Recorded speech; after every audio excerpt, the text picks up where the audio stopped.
Bismillahirrahmanirrahim. Assalamualaikum warahmatullahi wabarakatuh.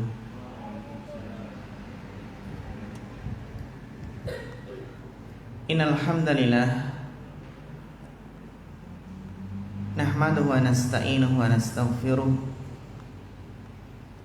wa na'udzu billahi min syururi anfusina wa min sayyiati a'malina. Man yahdihillahu fala mudhillalah wa man yudlil fala hadiyalah. Asyhadu an la ilaha illallah wahdahu la syarikalah wa asyhadu anna Muhammadan abduhu wa rasuluh. Allahumma shalli wa sallim wa barik wa an'im ala abdika wa rasulika Muhammad wa ala alihi wa sahbihi wa man tabi'ahum bi ihsanin ila yaumiddin, amma ba'd. Ikhwah dan akhwat, akhi ukhti rahimakallah, alhamdulillah, tidak lupa marilah kita senantiasa memanjatkan rasa syukur kita kehadirat Allah Subhanahu wa taala, yang mana pada kesempatan di pagi yang cerah ini kita masih diberikan begitu banyak limpahan kenikmatan yang tidak terhingga. Salah satu nikmat yang sangat besar dalam hidup ini adalah nikmat Allah Subhanahu wa taala menjadikan kita sebagai seorang penuntut ilmu. Alhamdulillah, apabila Allah telah menjadikan seseorang itu mencintai ilmu, itu adalah kenikmatan yang sangat besar, melebihi kenikmatan yang lainnya, melebihi nikmatnya makanan dan minuman. Karena kita semua menyadari bahwasannya setiap saat, setiap detik, bahkan setiap denyut jantung kita, setiap hirupan nafas kita, kita senantiasa membutuhkan ilmu. Sebagaimana yang dijelaskan oleh Imam Ahmad rahimahullah, hajatuna ilal ilm aktsaru min hajatina ilal ta'am wal mashrab. Bahwasannya kebutuhan kita terhadap ilmu itu melebihi kebutuhan kita terhadap makanan dan minuman. Karena kita makan dan minum mungkin sehari 2 kali atau 3 kali, tapi kebutuhan kita terhadap ilmu adalah setiap saat. Setiap saat kita membutuhkan bimbingan Allah, membutuhkan petunjuk Allah. Terutama kita seorang pemuda, seorang pemudi, seorang syabab yang tentunya membutuhkan keteguhan, membutuhkan ketegaran di zaman sekarang ini yang banyak sekali fitnah-fitnah yang menjerumuskan seseorang ke dalam dosa dan maksiat. Inilah yang akan kita bahas pada kesempatan pagi yang berbahagia ini, berkaitan tentang dosa, berkaitan tentang maksiat. Karena dosa dan maksiat itu adalah sumber malapetaka. Dosa dan maksiat sumber kerusakan. Bahkan bisa kita katakan bahwasannya semua keburukan, semua kejelekan itu adalah akibat dosa dan maksiat. Bukankah kita telah mengetahui kenapa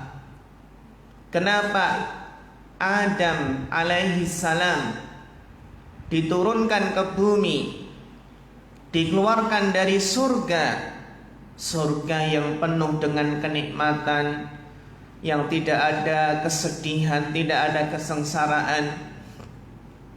Kemudian Allah turunkan bersama Hawa ke bumi. Apa sebabnya? Sebabnya adalah dosa dan maksiat, karena mendekati sebuah pohon yang Allah larang. Demikian pula iblis. Para ulama ahli tafsir menjelaskan, dahulu iblis itu adalah makhluk yang mulia. Wa kana minal jin, ya, di antara kalangan makhluk Allah yang mulia. Namun akhirnya iblis Allah hinakan. Iblis, Allah jauhkan iblis dari rahmat. Allah jauhkan dari rahmat dengan sebab apa? Dengan sebab kesombongan, dengan sebab dosa.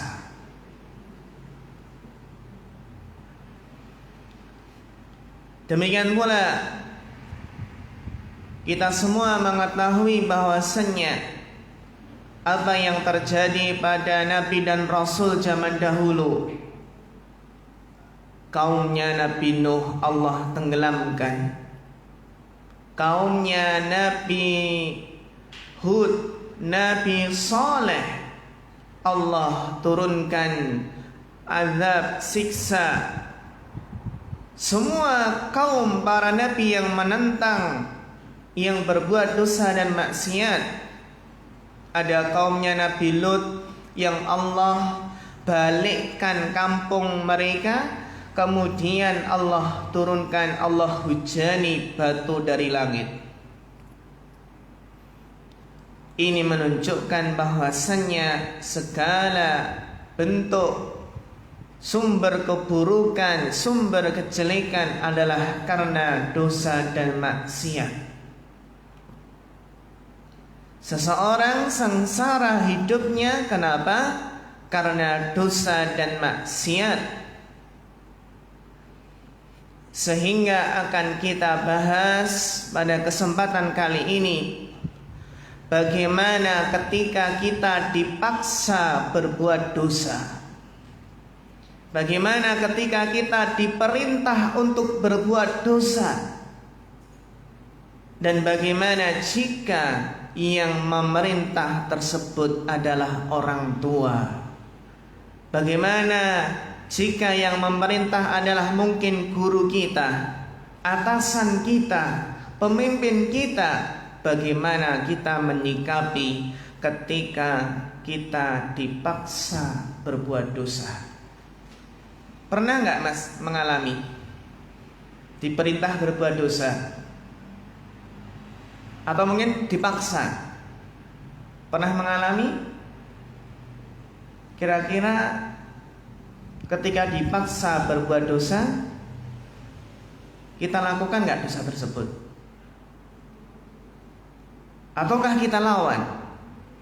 Nah, nanti akan kita bahas, karena ini hal yang sangat penting, ya, pembahasan dipaksa ketika berbuat dosa, untuk berbuat dosa, karena seluruh keburukan, ya, yang ada di muka bumi ini sebabnya adalah dosa dan maksiat.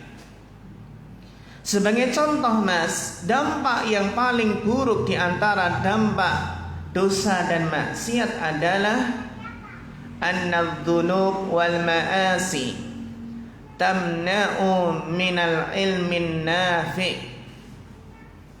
Bahwasanya dosa dan maksiat, Mas, Mbak, dosa maksiat itu adalah penghalang ilmu. Li'annal ilma nurun, karena ilmu itu adalah cahaya, dan cahaya ini tidak akan Allah berikan kepada seseorang yang berbuat maksiat. Sehingga kita pernah mendengar sebuah kisah Imam Syafi'i ketika duduk membaca di hadapan Imam Malik. Kemudian Imam Malik melihat kecerdasan Imam Syafi'i. Insyaallah Imam Syafi'i adalah seorang yang sangat cerdas. Kemudian Imam Malik memberikan nasihat, mengatakan bahwasanya saya telah melihat bahwasanya Allah telah menanamkan cahaya dalam hatimu. Fala tudfi'hu bidulmatil ma'asi. Maka janganlah engkau padamkan cahaya tersebut dengan gelapnya dosa dan maksiat. Ternyata Mas, Mbak, dosa dan maksiat itu menjadikan seseorang bodoh.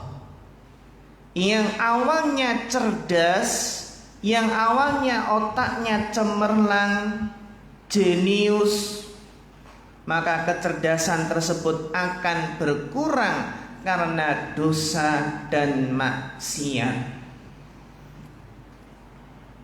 Yang dahulu mungkin ketika menghafal, Masya Allah menghafalnya cepat sekali, Masya Allah hafalannya kuat, Masya Allah pemahamannya dalam ya, jadi pandai dalam menghafal dan pandai dalam memahami. Namun ketika dia sudah terjerumus ke dalam dosa dan maksiat, maka kecerdasan tersebut akan berkurang. Bahkan dia akan menjadi orang yang bodoh. Kenapa? Karena hakikatnya orang yang memperturutkan hawa nafsunya, ya, dia memperturutkan hawa nafsunya, mendahulukan hawa nafsunya daripada keridhaan Allah, itu hakikatnya adalah orang bodoh. Sehingga seseorang ketika terjerumus ke dalam dosa dan maksiat, hakikatnya orang tersebut adalah orang bodoh. Kenapa Mas, Mbak dikatakan orang bodoh? Karena dia mengutamakan kenikmatan sesaat daripada kenikmatan yang abadi. Sehingga kalau kita itu ya benar-benar cerdas, kita akan apa? Paham dosa maksiat itu paling kenikmatannya berapa detik saja, berapa menit ya. Setelah itu akan hilang, rasa nikmatnya berbuat maksiat akan hilang, dan yang akan tersisa adalah dampak buruknya.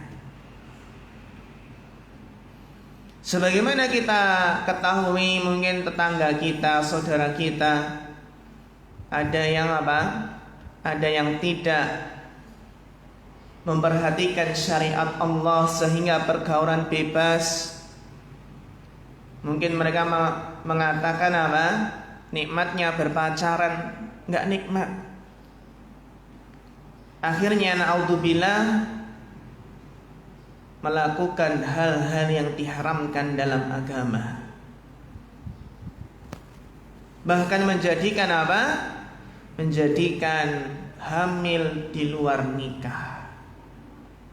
Sesaat namun sengsaranya sepanjang masa. Sehingga demikianlah keadaan orang yang terjerumus ke dalam dosa dan maksiat adalah orang yang bodoh, karena ia lebih mengutamakan kenikmatan sesaat daripada kenikmatan abadi. Inilah nasihat Imam Malik ketika melihat kecerdasan Imam Syafi'i. Jangan engkau padamkan kecerdasan tersebut dengan gelapnya maksiat. Sebagaimana dulu Imam Syafi'i pernah mengadu kepada Imam Waqi', syaqautu ila Waqi' su'a hifdi fa arsyadani ila tarkil ma'asi. Dahulu Mas, Mbak, Imam Syafi'i pernah mengadu atau mengeluhkan buruknya hafalan beliau kepada Imam Waqi'. Padahal ini Imam Syafi'i yang sangat cerdas. Namun ketika beliau merasakan adanya perubahan, merasakan kecerdasannya berkurang, maka beliau minta nasihat kepada guru beliau. Kita pun demikian, Mbak, ketika merasakan sesuatu hal, kita butuh wejangan kiai, ya, atau ulama, ya, kita minta nasihat. Ya. Maka nasihat dari Waqi' adalah fa'arsyadani ila tarkil ma'asi. Beliau menasihatkan agar aku meninggalkan maksiat. Karena ketahuilah bahwa ilmu itu adalah karunia Allah, dan karunia Allah tidak akan diberikan kepada ahli maksiat. Ini bisa kita pahami bahwasanya faktor penghalang terbesar kesuksesan dalam menuntut ilmu adalah dosa dan maksiat. Jika kita belajar, jika kita menuntut ilmu, kok masih sering berbuat dosa dan maksiat, maka inilah yang akan menghalangi kesuksesan kita dalam menuntut ilmu. Ini yang menjadikan ilmu seseorang tidaklah bermanfaat. Maka kita harus tahu bagaimana nanti sikap kita ketika dipaksa berbuat dosa. Terlebih lagi, Mas, Mbak, kenapa seseorang itu rizkinya seret? Kenapa rizkinya itu susah? Ternyata sebab terbesar terhalang dari rizkinya mampet seret adalah karena dosa dan maksiat. Innal abda la yuhramu minar rizqi bidzanbin yusibuhu. Seorang hamba itu terhalang dari rizki akibat dosa yang dikerjakannya. Sebagaimana, Mbak, Mas, kita pahami ya, bahwasannya takwa itu kan membuka pintu rizki. Sebagaimana yang telah Allah firmankan, wa may yattaqillaha yaj'al lahu makhraja.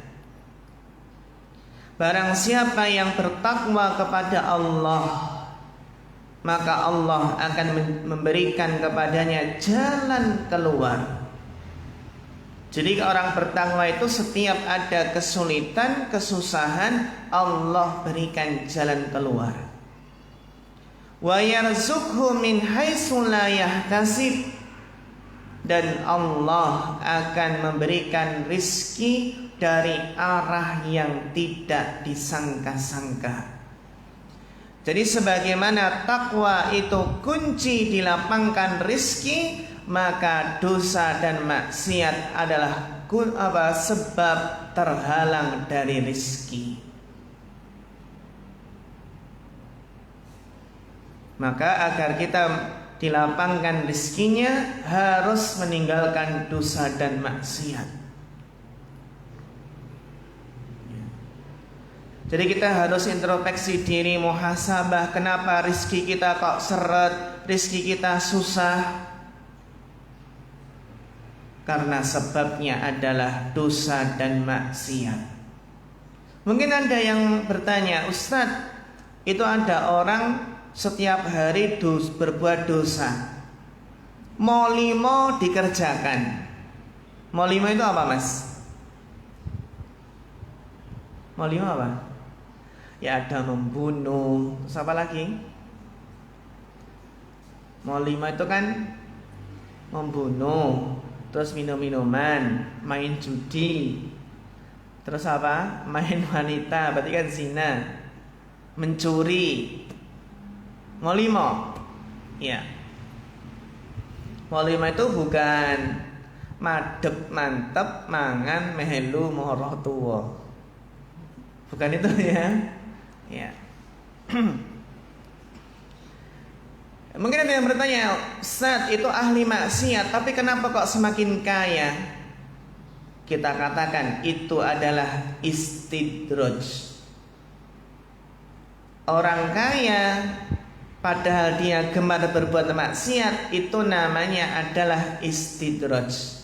Istidraj itu dikasih kenikmatan yang banyak, nanti akan datang siksa dan adab tiba-tiba. Itu akan jauh lebih menyakitkan. Perumpamaannya adalah seseorang kalau jatuh dari tempat yang semakin tinggi, semakin sakit gak mas? Semakin menyakitkan. Sebagaimana orang yang mungkin pada puncak-puncaknya kenikmatan dunia, puncak harta, puncak jabatan, dan ketika tiba-tiba datang adab Allah, maka itu akan sangat menyakitkan. Akan sangat menyakitkan.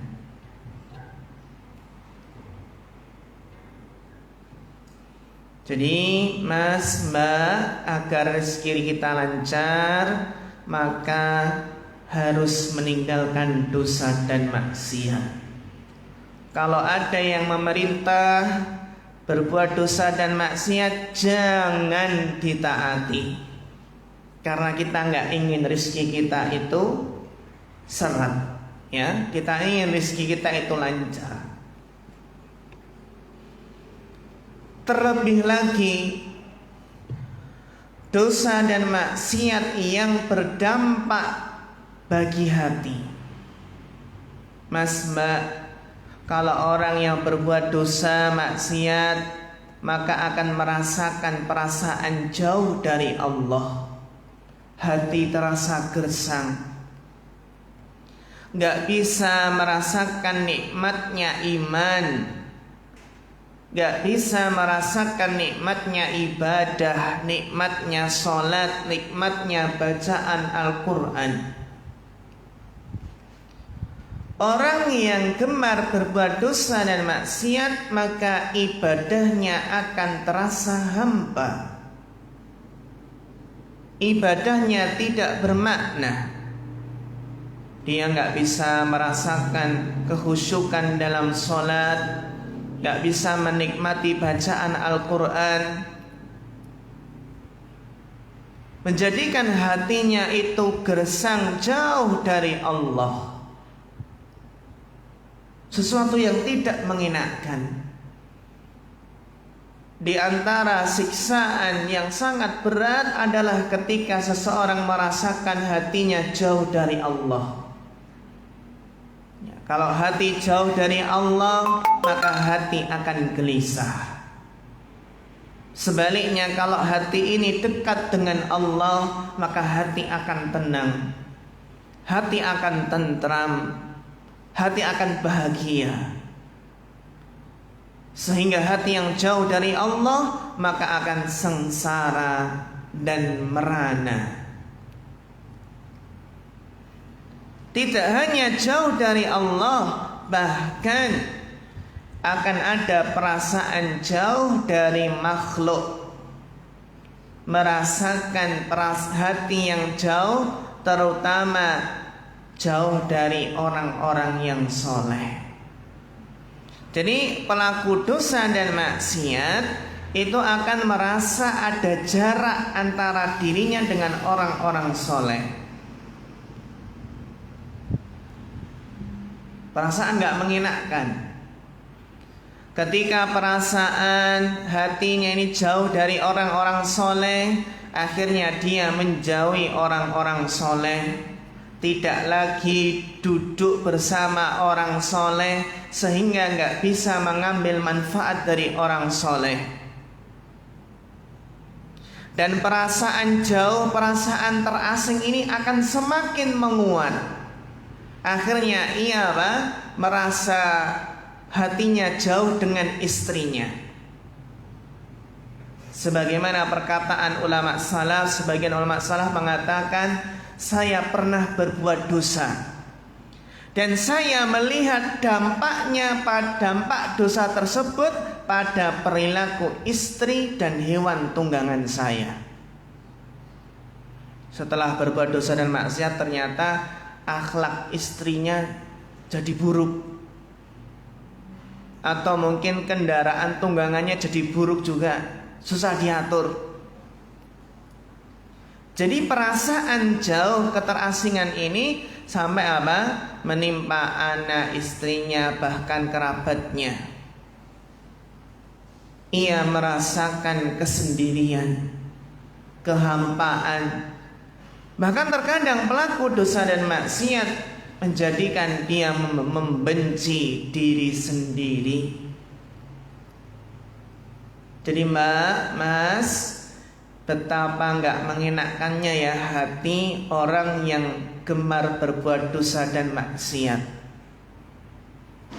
Ditambah lagi, orang yang berbuat dosa dan maksiat itu urusannya akan menjadi sulit.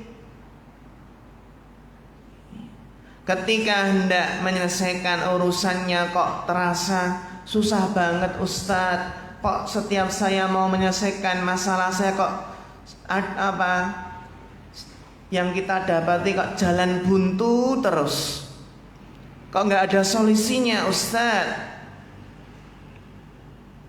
Sebagaimana orang yang bertakwa Allah akan mudahkan urusannya, maka orang yang berbuat dosa dan maksiat meninggalkan ketakwaan menjadikan urusannya sulit dan susah. Wa may yattaqillaha yaj'al lahu min amrihi yusra. Barang siapa yang bertakwa kepada Allah, niscaya Allah akan mudahkan urusannya. Mau nikah dimudahkan urusannya, mau belajar ujian semester dimudahkan urusannya, mau cari kerja dimudahkan urusannya. Semua urusan di sini amran adalah umum. Jadi nakirah fi siyaqi syarat yufidul umum. Jadi ada isim nakirah dalam konteks syarat. Ini kalau kita belajar bahasa Arab ya Mas ya Mbak. Ini motivasi bagi kita. Seorang pemuda, seorang pemudi harus semangat belajar bahasa Arab. Kalau kita ingin memahami Islam sebaik-baiknya pemahaman, kalau kita ingin sukses dalam belajar ilmu syar'i, maka kuncinya adalah bahasa Arab. Bahasa Al-Quran, bahasa hadis. Jangan seperti mereka yang berpendapat ciri-ciri radikal adalah belajar bahasa Arab. Kan aneh banget ya. Masa ini ciri-ciri radikal ini belajar bahasa Arab? Ciri-ciri teroris itu orang yang nggak paham. Jangan sampai kita lebih cinta dengan bahasa asing, bahasa Inggris, bahasa Mandarin. Jangan sampai kita lebih mencintai bahasa Inggris, bahasa Mandarin daripada bahasa Arab. Jangan sampai seseorang mati-matian belajar bahasa Inggris, les privat, bayar mahal pun sanggup. Tapi kalau bahasa Arab masih setengah-setengah, nggak mau mengeluarkan usahanya. Padahal bahasa ini bahasa Al-Quran, bahasa hadis. Terkadang seorang pemuda atau pemudi, Ustadz kayaknya lebih keren bahasa Inggris gitu. Kan bahasa Inggris bahasa internasional Ustadz. Bahasa Arab pun bahasa apa? Internasional. Ya. Bukan berarti kita anti bahasa Inggris, bahasa Mandarin, enggak. Kalau antum pengen menjamakkan, menggabungkan, Masya Allah bagus sekali. Bahasa Arab bisa, bahasa Inggris bisa, bahasa Mandarin bisa. Bahasa apa lagi? Bahasa apa lagi? Ya terserah. Apa bahasa Jerman, bahasa Perancis, bahasa Rusia, bahasa Spanyol, bahasa Sunda. Penting nggak bahasa Sunda? Penting, terutama antum nggak pengen menikah dengan orang Sunda. Pengen cari Jawa atau Sunda? Cari mana mas? Jawa atau Sunda? Ya.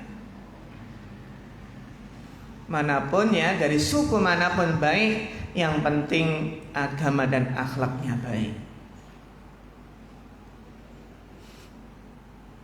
Jadi sungguh mengherankan jika ada yang mendapati seluruh pintu kebaikan tertutup baginya, jalan-jalan jadi buntu, namun ia nggak tahu penyebabnya. Ternyata penyebabnya adalah meninggalkan ketakwaan.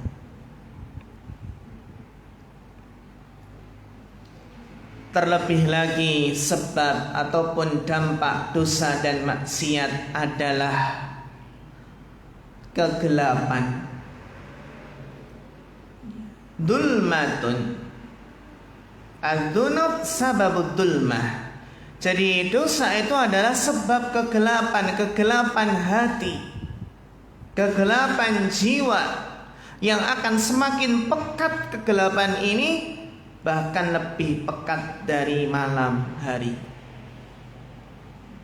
Maka gelapnya maksiat ini akan menyelimuti hati. Sebagaimana kita mengetahui ketika seseorang berbuat dosa dan maksiat, hatinya akan ada titik-titik hitam. Berbuat maksiat, titik hitam lagi, titik hitam.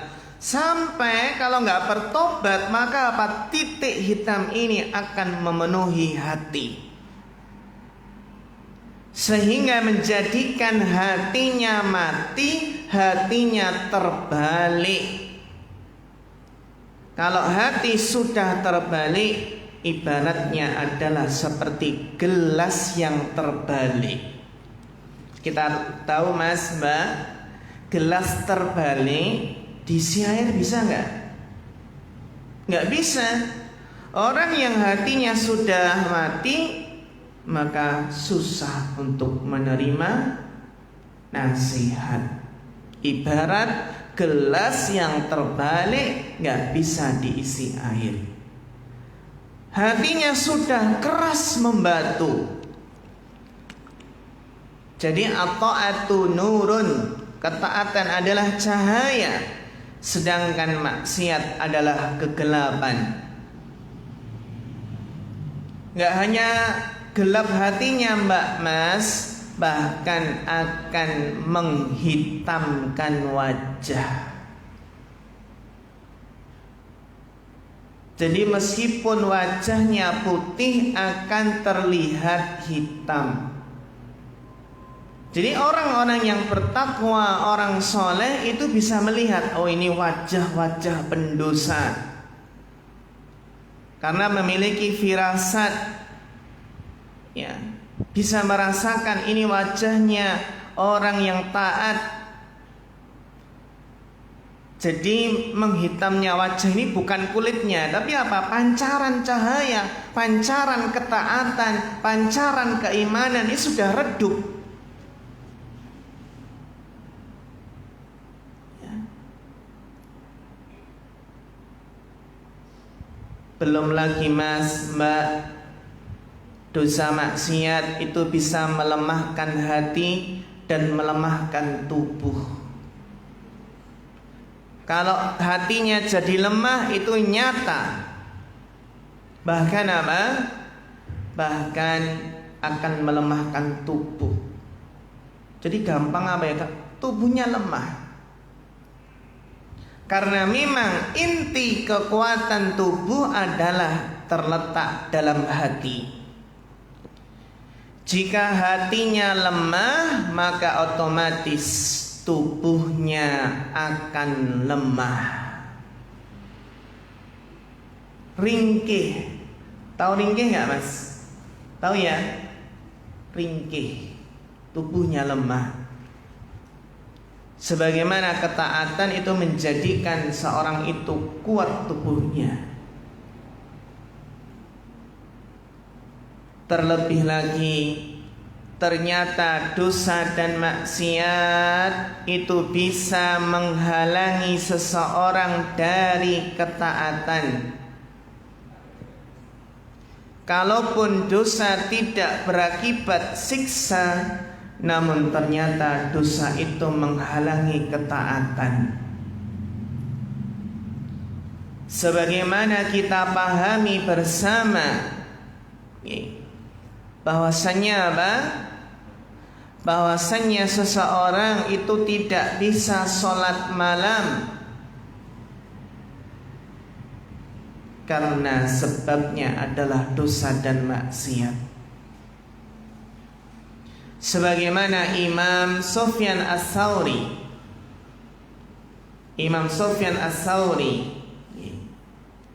pernah berkata, "Hurrimtu salatal laili sittata ashhurin."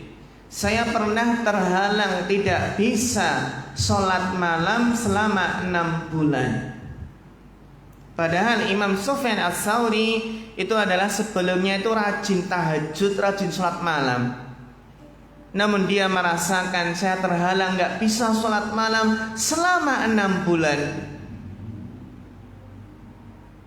Ternyata karena bidan bin asabtuhu, karena suatu dosa yang saya lakukan. Apa yang pernah beliau lakukan? Ra'aitu rajulan yabki. Ya, ra'aitu rajulan, saya mendengar seseorang itu menangis dalam berdoa, dalam bermunajat itu nangis pada Allah. Kemudian terbetik dalam hatiku, hada mura'in. Ini paling orang ini berbuat riya ini. Masa doa dia nangis ditampak-tampakkan, paling ini riya. Ini namanya su'udzon. Ternyata satu su'udzon menghalangi beliau dari sholat malam selama 6 bulan. Maka dosa dan maksiat itu memang membelenggu seseorang sehingga berat melaksanakan ketaatan. Susah bangun malam, susah tahajud,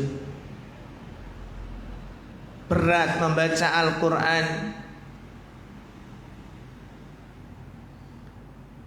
Fadhunub wal ma'asi tamna'u rajulan 'anit ta'ah. Maka dosa itu akan menutup jalan ketaatan yang ketiga, yang keempat, yang kelima. Banyak jalan-jalan ketaatan yang tertutup karena dosa dan maksiat. Itu kan sebagaimana apa Mas, Mbak? Sebagaimana kalau satu ketaatan akan membawa ketaatan yang lain. Sebagaimana satu dosa akan membawa dosa yang lainnya. Kita kan pernah dengar mungkin ada kisah apa? Awalnya minum minuman keras, akhirnya berzina, setelah berzina hamil, setelah hamil dibunuh pacarnya dan dibunuh anak dalam kandungan tersebut. Awalnya minuman keras. Jadi satu dosa membawa dosa yang berikutnya. Kenapa pendosa itu terhalang dari ketaatan? Karena ibaratnya pendosa ini menyantap makanan. Ibaratnya ya, orang berdosa ini kok terhalang dari ketaatan itu ibaratnya pendosa ini menyantap makanan yang membuatnya sakit berkepanjangan. Sakit berkepanjangan sehingga tidak bisa menyantap banyak makanan nikmat yang lainnya. Karena sakit makan sate nggak bisa. Ya kan? Ya karena kenapa dia sakit? Ya karena dia berdosa tadi. Menyantap makanan yang menjadikan dia sakit sehingga terhalang dari menyantap makanan nikmat lainnya. Dan yang mengerikan, Mas, Mbak, yang mengerikan adalah dosa itu memperpendek umur. Hakikatan benar. Karena kebaikan itu bisa memperpanjang umur, sebaliknya kemaksiatan bisa memperpendek umur. Ya. Meskipun para ulama berbeda pendapat dalam hal ini, ada yang berpendapat maksud dari memperpendek umur adalah umurnya kurang barokah. Umur pelaku dosa maksiat kurang barokah. Ini pendapat pertama ya. Umur pendek maksudnya adalah berkurang umur pelaku maksiat. Maksudnya apa? Hilangnya keberkahan umurnya, gak barokah umurnya. Ini pendapat yang benar juga. Pelaku maksiat itu umurnya gak barokah, karena waktunya digunakan untuk dosa dan maksiat.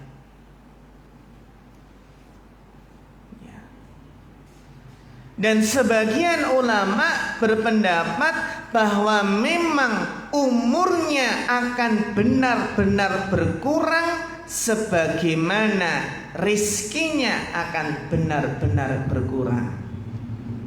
Jadi kedua makna ini benar. Rizkinya berkurang, maksudnya mengurangi rizki. Di antara maknanya adalah menjadikan rizkinya gak barokah.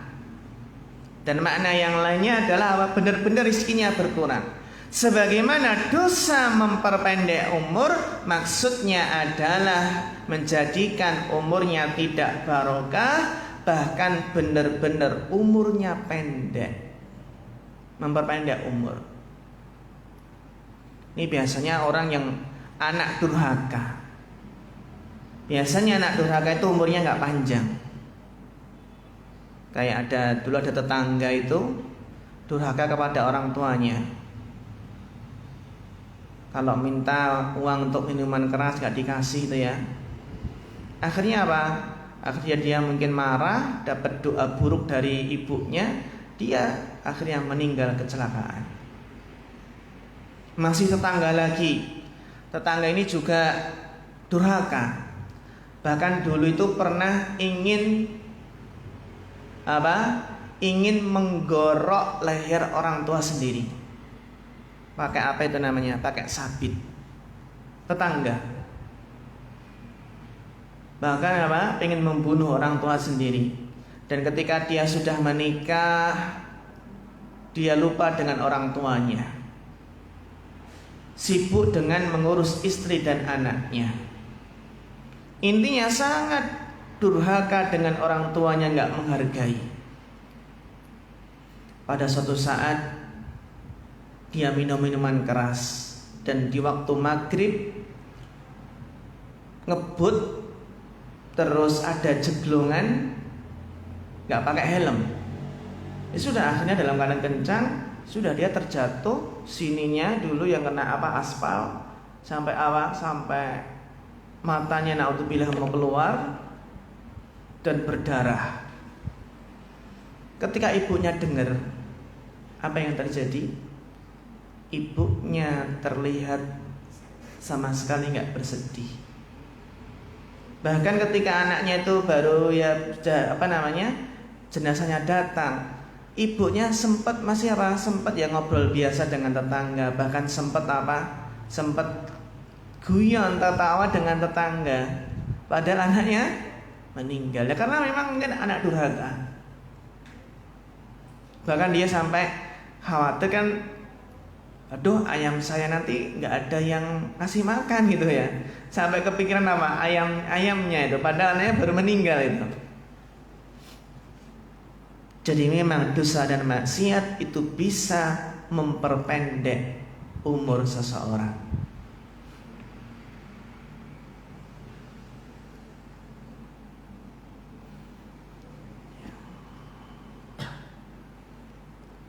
Para ikhwah dan akhwat yang semoga dirahmati Allah Subhanahu wa taala.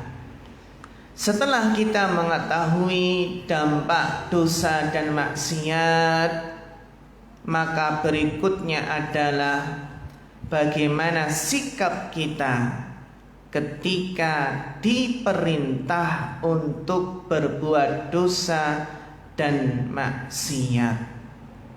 Apakah harus kita taati atau bagaimana? Terutama ini kalau berhadapan dengan orang tua. Orang tua merintah berbuat apa? Dosa dan maksiat. Apakah harus kita taati? Orang tua memerintah lepas jilbab. Apakah harus kita taati? Contohnya ya, orang tua memerintah yang laki-laki memerintah untuk cari jodoh dengan cara pacaran. Lele, kamu kok sampai sekarang belum ketemu jodohnya? Mau cari akhwat sana pacaran gitu ya. Apakah seperti itu?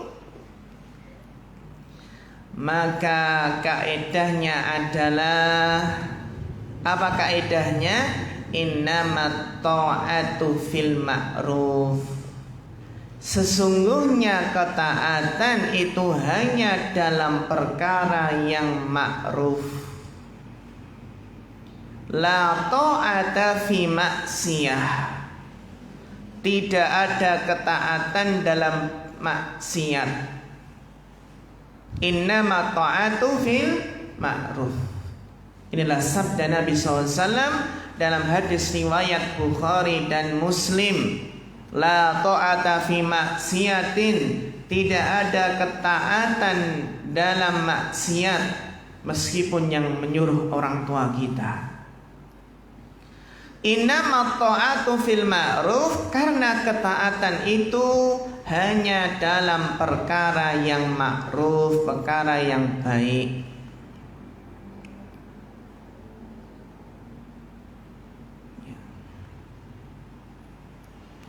Sehingga bagaimana ketika kita dihadapkan orang tua menyuruh kita sesuatu yang yang itu nggak baik, boleh nggak? Atau tolong menolong dalam keburukan. Contoh, orang tua nyuruh ke warung beli rokok,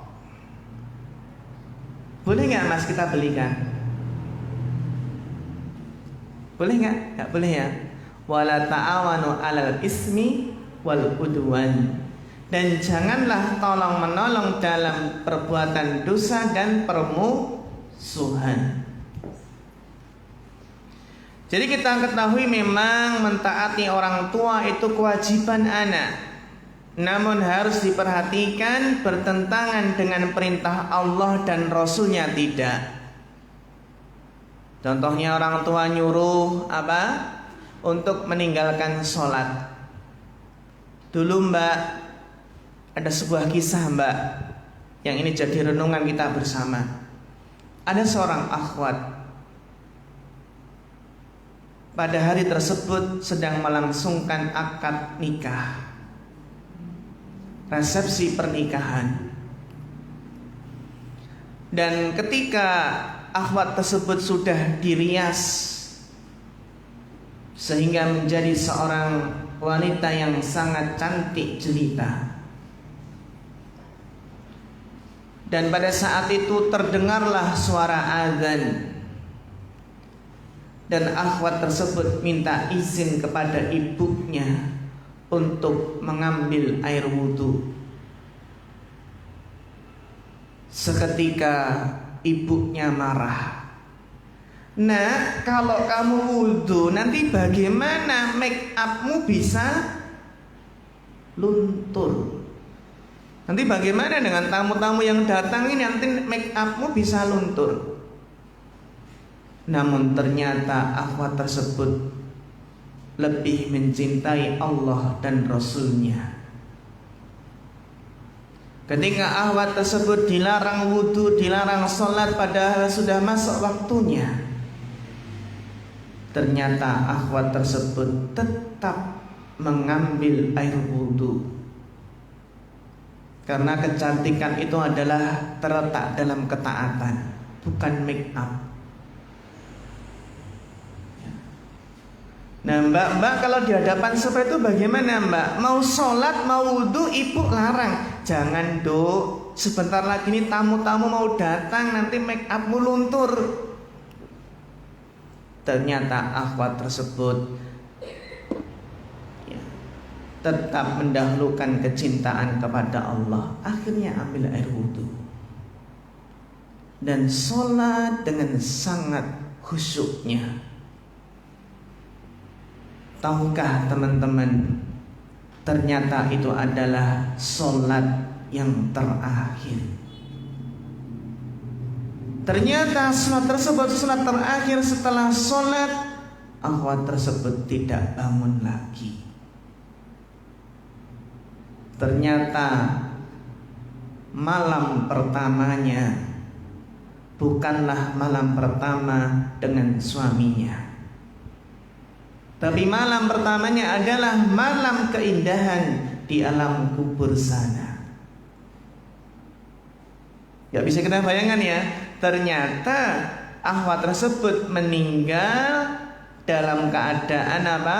Sholat. Dan apa? Itu adalah hari pernikahannya. Pilih mana ini kira-kira? Pilih malam pertama dengan suami atau malam pertama di alam kubur?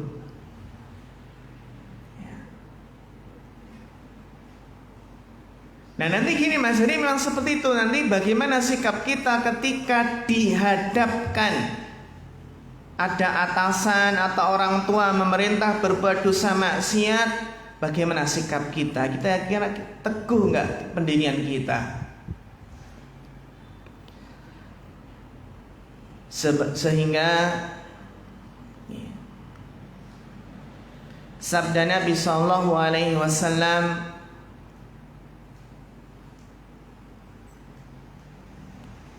Nabi bersabda, "Ati abaka madama hayyan wala ta'sihi." Memang taatilah ayahmu, orang tuamu selama hidup, selama tidak diperintah berbuat maksiat. Ini sama seperti orang tua ketika memerintah anak untuk berbuat syirik. Nah, bawa sesaji ini ke batu besar itu. Nah, bawa sesajen ini kemana? Ke pohon yang besar. Maka Allah melarang untuk mentaatinya. Wa in jahadaka ala an tusyrika bi ma laisa laka bihi ilmun fala tuti'huma. Dan jika keduanya memaksamu untuk mempersekutukan dengan aku sesuatu yang kamu tidak punya pengetahuan tentang itu, fala tuti'huma, maka janganlah kamu mentaati keduanya. Fala tuti'huma, faedahnya apa? Tidak boleh mentaati orang tua jika menyeru berbuat syirik.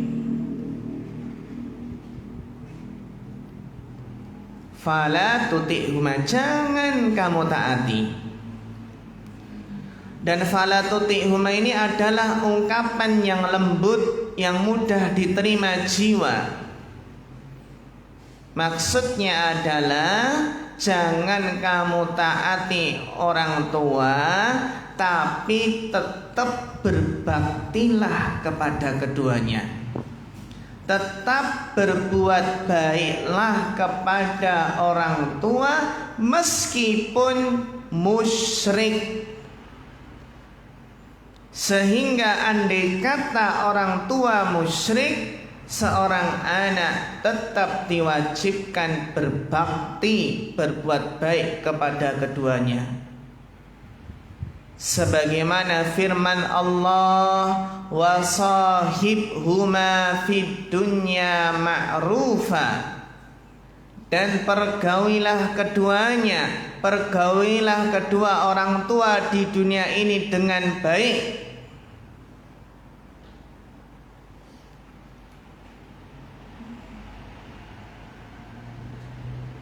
Ya, jadi tetap apa? Tetap kita berlemah lembut, kita dakwahi dengan bijaksana. Bagaimana cara mempergauli orang tua dengan baik? Orang tua yang musyrik tetap kita lemah lembut, mendakwahi dengan bijak, serta mendoakan agar orang tua mendapatkan hidayah. Mendapatkan apa? Hidayah.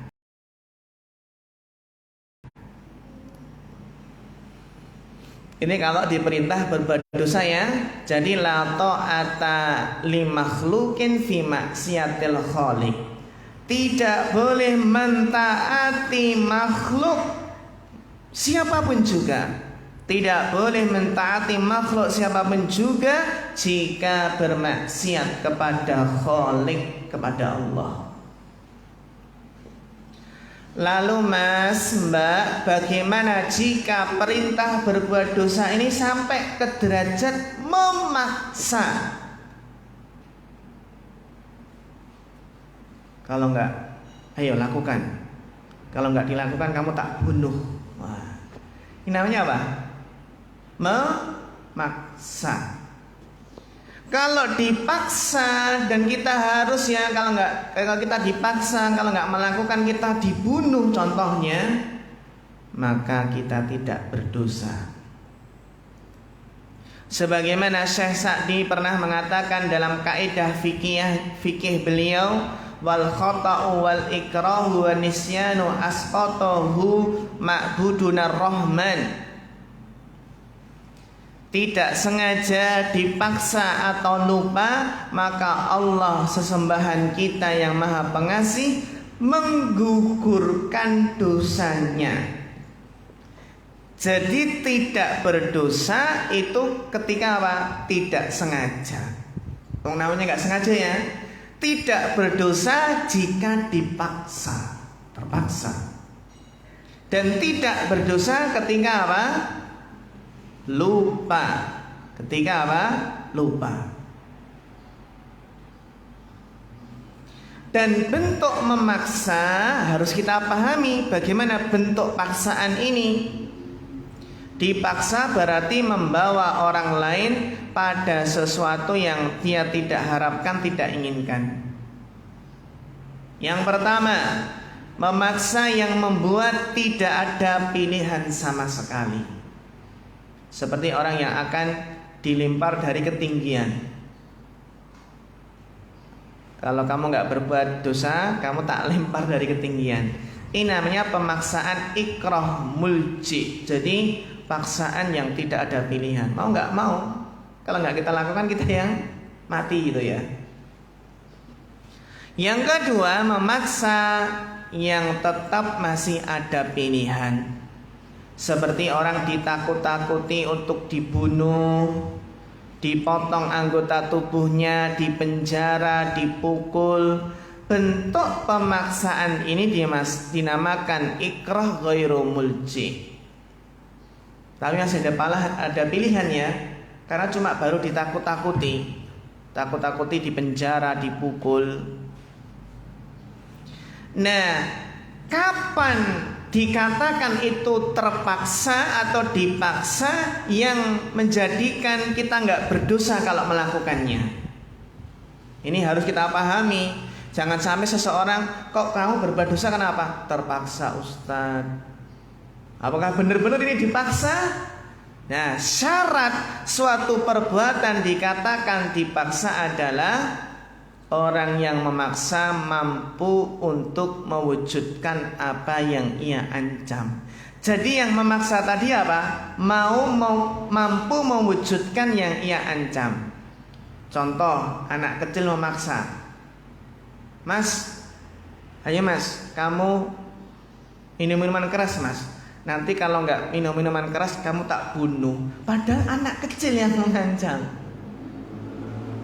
Itu namanya apa? Namanya adalah nggak terpenuhi syaratnya. Masa kita katakan cuma anak kecil ya? Anak kecil mengancam akan membunuh kalau kita nggak minum minuman keras. Berarti syarat dikatakan terpaksa itu memang orang yang memaksa itu memang mampu untuk melakukan apa yang ia ancamkan. Dan yang kedua, syarat dikatakan terpaksa ya dipaksa, orang yang dipaksa tidak mampu untuk mencegah apa yang dipaksa padanya. Jadi memang dia nggak memiliki kekuatan, nggak bisa melawan. Dia lemah. Ya kalau kita dipaksa anak kecil kira-kira gimana? Mampu nggak kita melawan? Oh anak kecil ya sudah disentik gitu ya, istilahnya gitu, disentil itu ya. Anak kecil. Jadi memang orang yang dipaksa tadi memang nggak bisa mencegah, seperti dikepung orang banyak pakai senjata.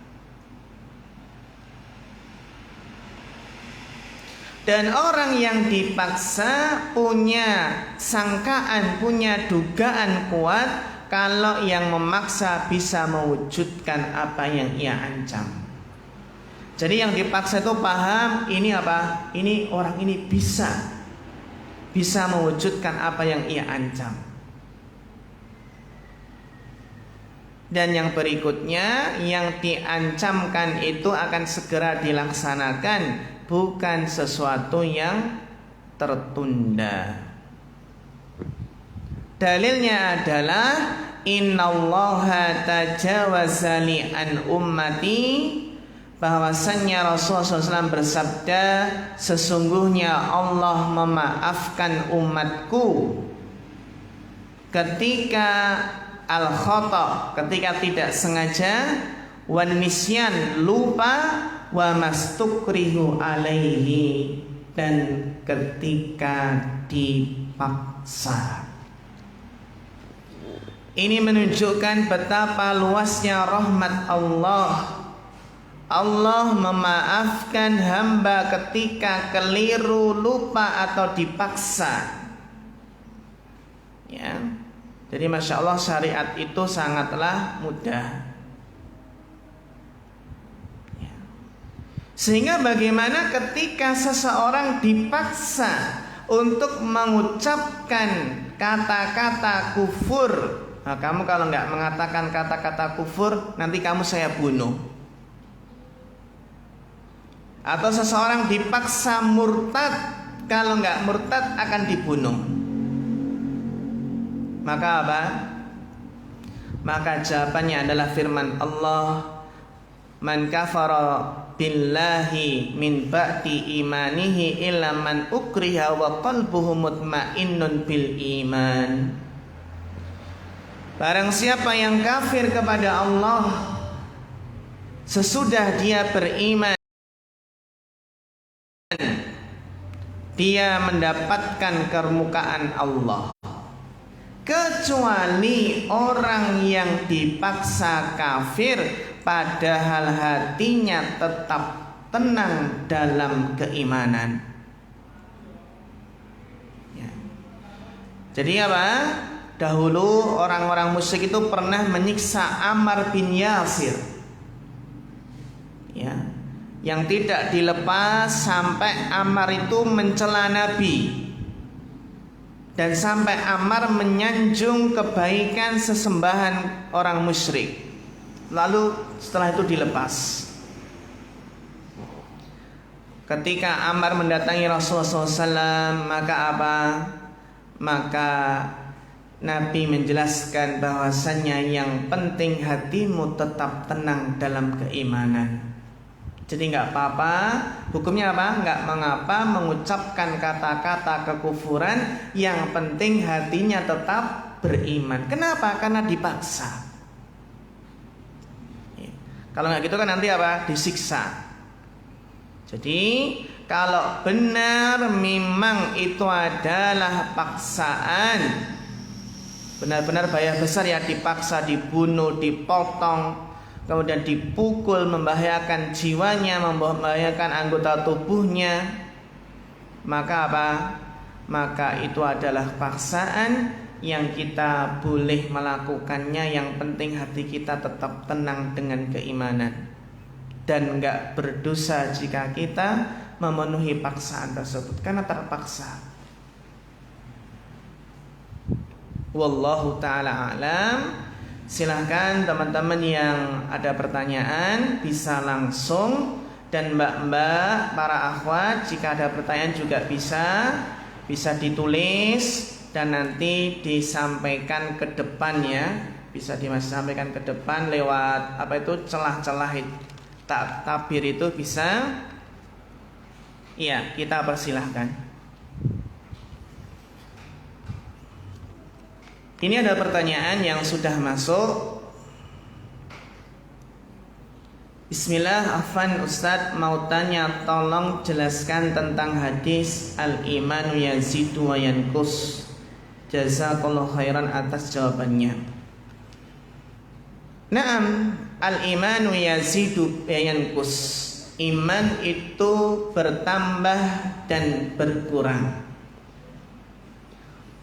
Para ulama menjelaskan maknanya adalah al-imanu yazidu bit ta'ah wa yanqusu bil maksiyah.